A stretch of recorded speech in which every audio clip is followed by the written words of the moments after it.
This is the mobile access point for Chase Credit Journey, script number 15. The app makes it incredibly easy to check in regularly. Welcome back to Guide with Samuel.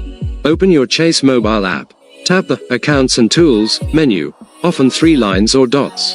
Look for Credit Journey. Tap to open it. You'll see your score, key factors, and a credit report summary. You can also enable credit monitoring alerts to get push notifications about important changes to your credit report.